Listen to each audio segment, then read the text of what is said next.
Yeah. Yep, that's awesome. Oh, yeah. First class operation. There he is. Those old people, they never die. They're just cute. There you are. I don't know. No, I just been waiting on you.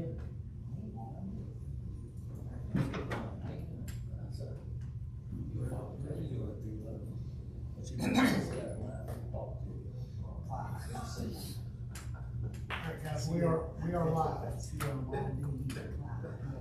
It's good to be seen, so I'm telling you. The alternative's not good, is Ain't it? it good? Good to be seen, ain't it? How are you? Oh, yeah. Glad to see you. We're live. Dr. Griffith? Dr. Griffith. Dr. Griffith. Yeah. That's you're looking good. I think you got the best lady. It's what we want. Ryan, guys, and stuff. Man, it's just like, all right. Just one. How come you want one? Nancy, give me one right All there. right, anybody else want? Yeah, we're all one. All right. I started something there, didn't I? You did. All right.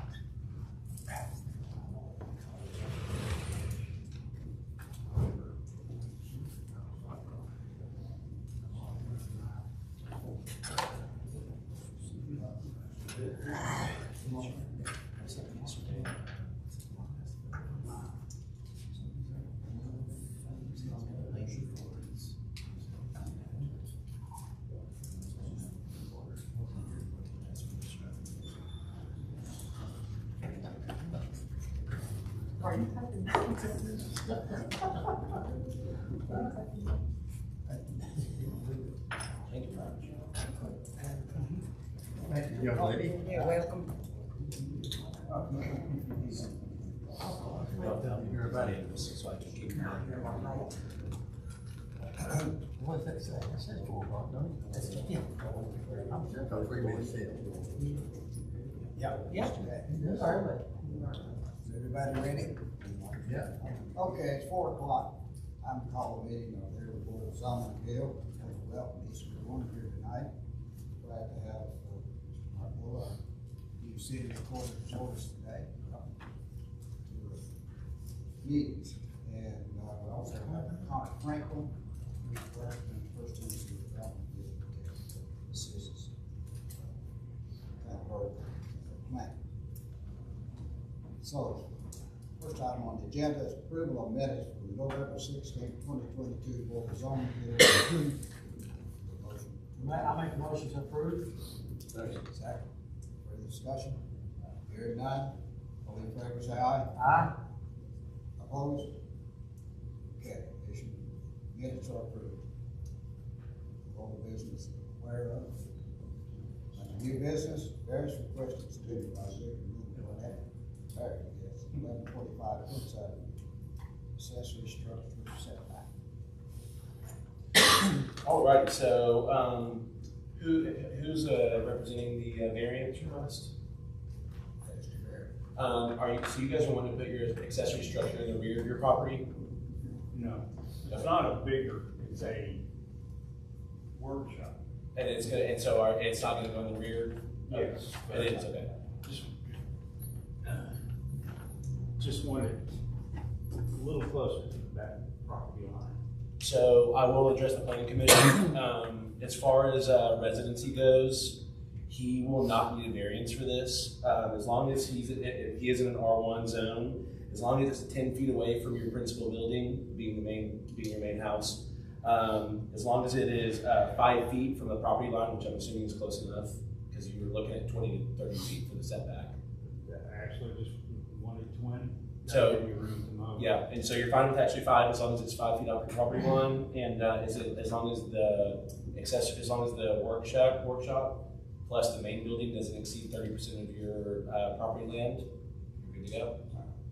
So We don't need to vote on anything? he will not need a variance as long as it stays in the rear. You're real good, Rick. Thank you much. All right, buddy, thank you. Okay, any other business? Or zoning appeals? Guys, we're gonna have, it's not on the agenda. Scott Metcalf just wanted to kind of come speak to you guys. Mr. Franklin, if you can kind of take his information a little bit. Step on up, Scott, for just a second. He brought it to me. Mr. Metcalf owns a piece of property on Carolina Avenue. It looks at the original split of it, it was R1A or R1, and it was about 23,000 square feet. And when they split it off, his went into 11,400 and some change, if you will. So when Mr. Rosenoff was here, he asked Scott what his original plan was. Like at the time, he was looking at building a single house. He has since changed and wants to build a duplex, which I have to plan in my office, which would require it to be rezoned to R2 to allow that to be used. There is no vote on it today. Scott, I just wanted Scott to come down here, kind of let you guys know what his plan was. You guys can ride out of Carolina. If you go to the red light on 11 Carolina, if you turn right, you'll go towards the industrial garment red cap. If you turn left, you can't turn left. Breaking the law. Because it's a one-way right there. So Valerie Bradley lives right there on the corner. His lot is right behind it. You will see it. If you guys want to see the plan, that's fine. He knows it's going to take probably 2 months to go through the process to even bring it to the DMA to vote on. I just wanted Scott here to kind of let you guys know what his plan was. Scott, did I summarize that up? Perfect. Well said. Thank you. If you can get Mr. Franklin all your information, so he can fill that out and start the formal process. And ultimately, you'll just need to submit the form to them as well after you fill out the form for your request for rezone, and then that'll just be on our next planning commission. We'll start the ball rolling right there. Share my information with Ryan. It's like you'll just have to fill out a rezone request for the town of Erwin. Do you have that? I'll probably have it in my files. If you can email it to me, Scott, Okay. we'll take care of that. Okay. You're good. All right. Thank you. Check out that zone. So is that R1, would that be in the middle of R1? It would be in the middle of R1, yes. That's not spot zoning, because if you change, the only way it's spot zoning is if you go from residential to commercial. And really, it's a square footage thing, if anything. But it would be in R2 instead of R1. It's Well, in- so- 275. Yeah. It's in R1A right now, Okay. which is 9,000 square feet. Yeah. R1 is 15,000 square feet. R2 takes it down to 75. He just wants to be able to build a duplex. I don't think we can grant him a variance to build a No, duplex in R1. Yeah, because R1 won't allow multifamily dwellings. It's a nice looking, it looks like patio home, 2 of them. You got a home, garage, home, very clean looking. Like I said, I'll show you all that stuff. Again, we're not voting on it or any of that. It's just for him to kind of let y'all know what's going on. It was changed to R1A. Yes. Because my square footage was closer To the R1A standard. to the square footage for that. He couldn't meet R1 because it was 11 and some change, and R1's 15,000. And to keep the integrity, because he was going to build a home there, I think Mr. Rosenoff at the time put him in R1A to give him the similar restrictions. He's just now requesting to go to R2 to be able to do that. So, okay. Sound legit? That's it. Okay. Good deal. Thank you. What were you asking? I was asking about the zone. R2. Well, on the map. Oh, yes, that's something I'll talk to you about. Okay, Scott, we'll see you next month. Thank you. Thanks, Scott. Okay, anything else on the zone? We adjourned this week. Motion adjourned, this meeting, here a second. I'll second. Second. Here none, all in favor, say aye. Aye. Ladies and gentlemen, we have also, as the planning commission, so if you have something on that, we're going to call the planning commission to order. And the first order on our business is approval of April 26th. Hang on for a second, Mr. Long. I think we've got some visitors here that want to speak. Y'all want to speak to the planning commission? Yes. Okay. I think we need to listen to Oh, okay. So listen to what they want to say. Just tell us your name, Chuck, and where you live, and the issue you want to talk about. Okay, Chuck Manwood, I live on about 931 Hillback Street.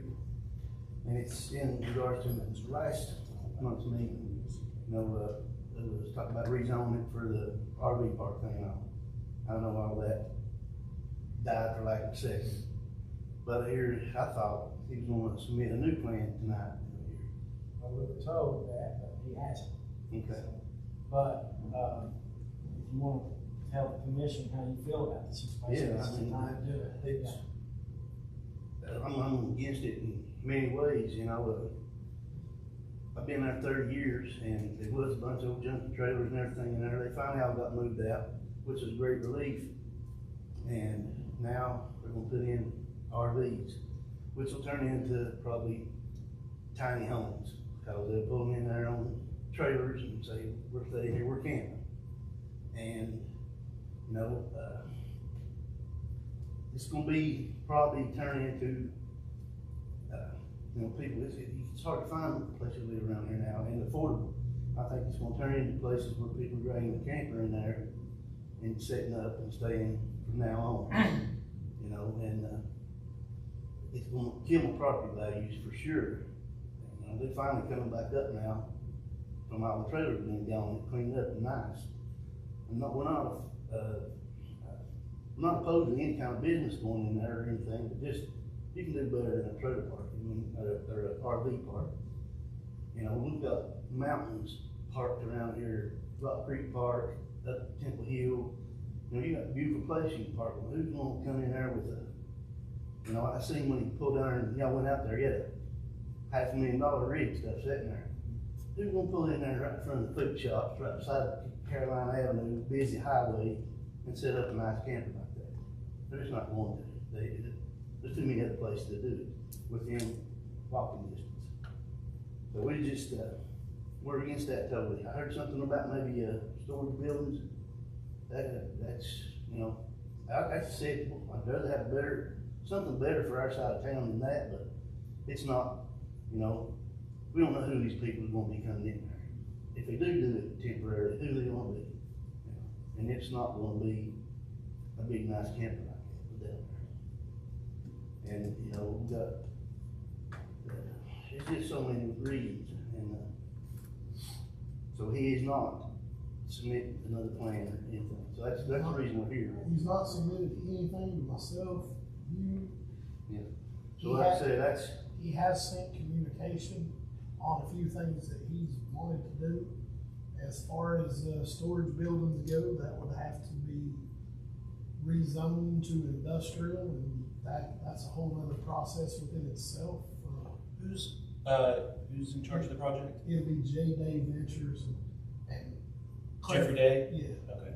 Claire. Jeffrey Day or Jeff Day. Yeah. So, we would have to discuss whether you could even put an industrial zone in the middle of commercial and residential. So that may be off the table. There has been discussions about,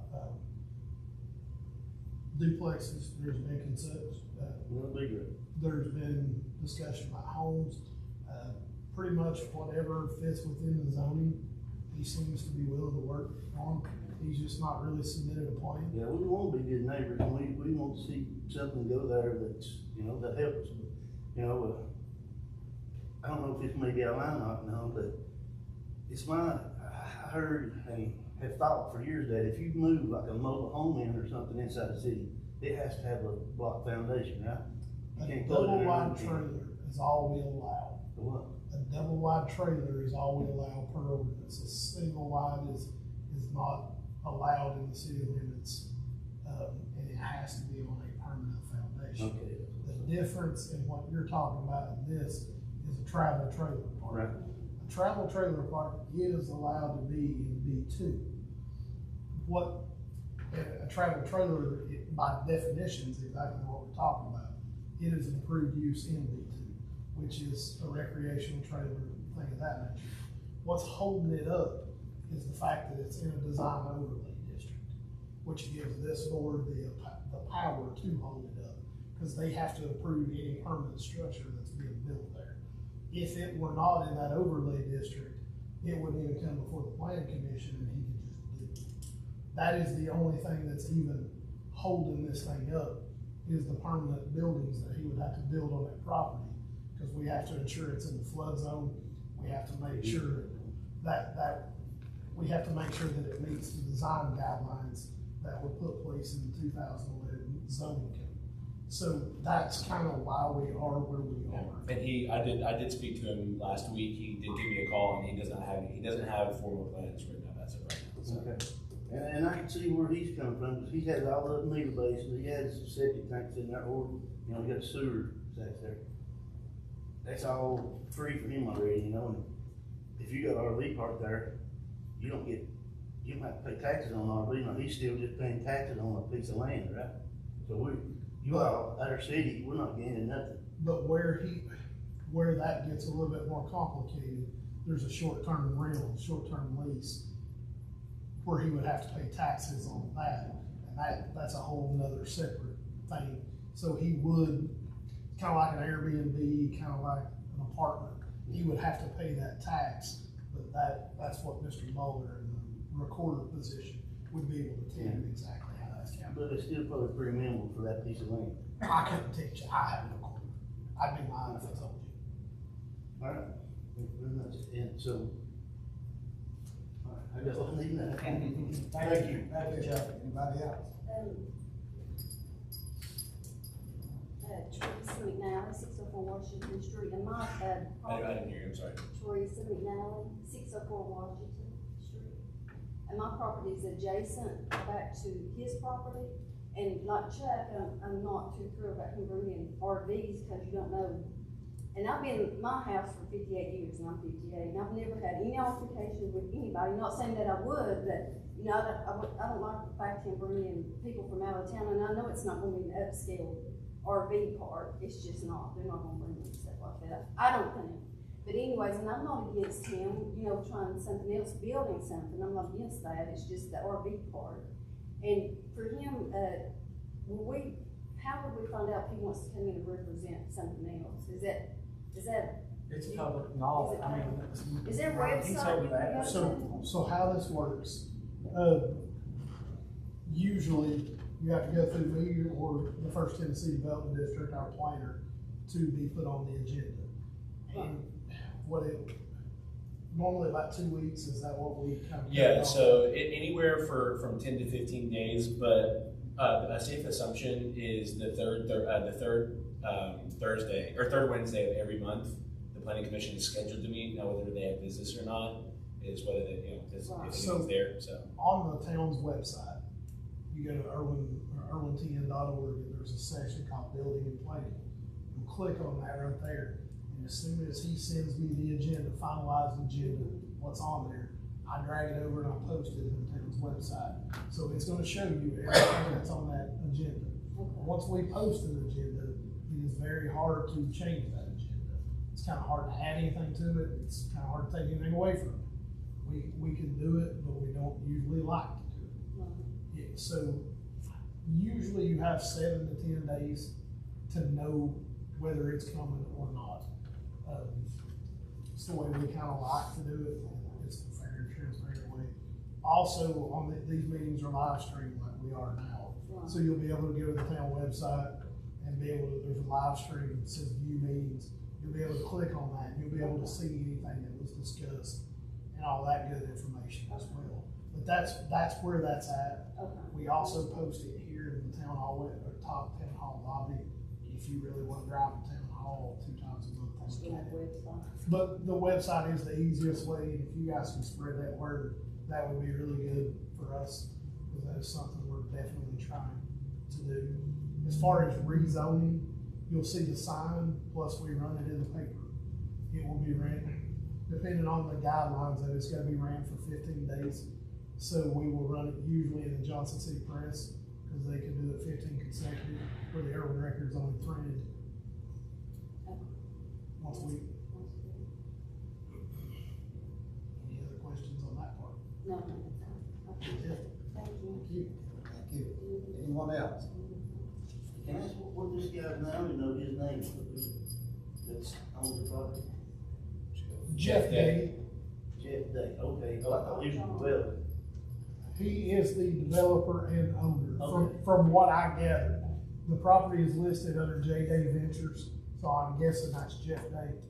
I'm not, I'm sure there's other partners involved, but he is the principal that we talked to. Any others? All right, thank you very, very much. Next item on our agenda is approval, April 26, 2023, regular call for planning commission minutes. I make a motion for approval. Motion to approve? Second. Second. All right. Further discussion? Hearing none, all in favor say aye. Aye. Okay, that's all approved. New business. We have approved the subdivision of the OB Team LLC property designated as tax map 031C, Route J, parcel 011.02. So, this piece of property is gonna lie right on the corner between Carolina Street and Opetska. Right now, it's just one parcel. It looks like they're gonna move that property line closer to 454 Opetska. So it's just a real simple subdivision. There's nothing going in. There's no new utilities, no new roads going in. They're just moving that property line closer to 454. And that is all that's happening in Did this they give a subdivision. reason? Did they give a reason for it? Not that I was aware. They're just moving the property Did they line. give a reason for it? This is one thing they brought down here for us to sign, and I told them that it hadn't even went through the planning commissions. They'd already done it without even, we couldn't. Who's they? It's the, this gentleman, John. Who is he? He's the land Surveyor. surveyor? He's the one who brought the information in. Who is OB? Who's OB? I think it's a rental company, if the best of my knowledge. Rental company, where are they from?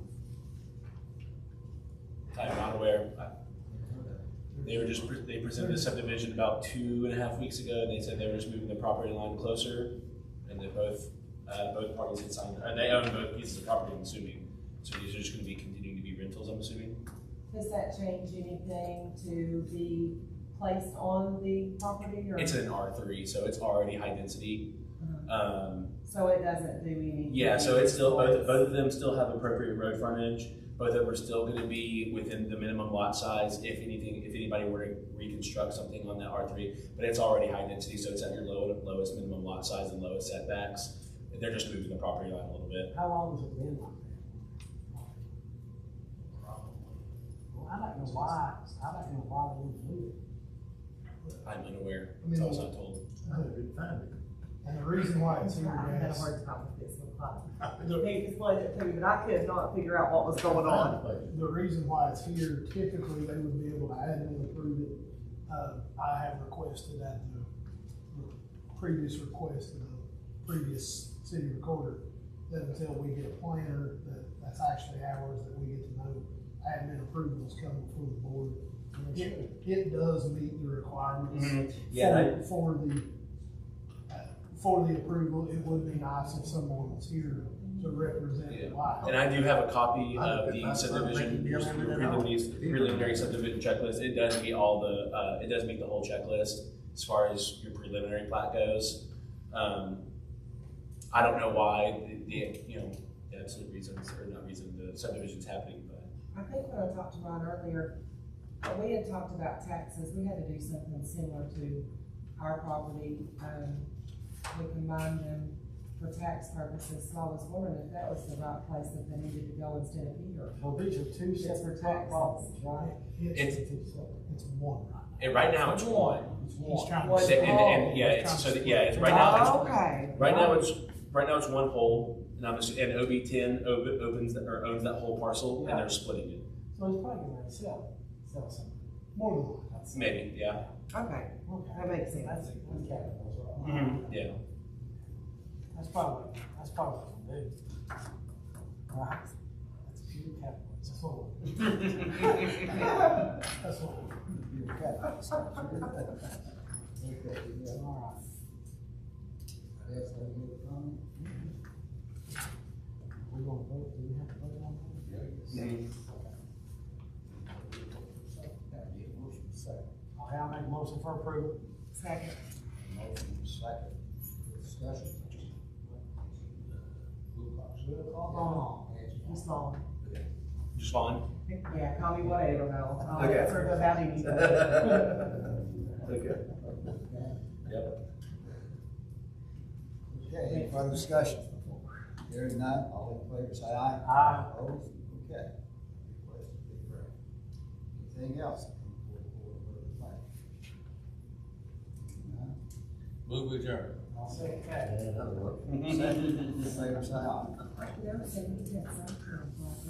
Everybody, Thank you. 45 minutes.